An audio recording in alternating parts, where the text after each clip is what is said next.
Mình đang chơi một cái cây cần câu đó. Trong phần tiếp theo này mình lại quay video với mèo Min và bé đang chơi một cái cần câu rất hay.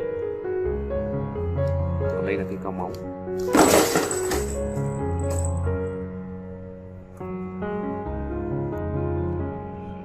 Cảm ơn các bạn đã xem hết video của mình. Các bạn xem video của mình thấy hay thì hãy nhớ like, đăng ký kênh, ủng hộ Kitten Meow Gen nhé để mình có thêm nhiều động lực làm video tiếp theo.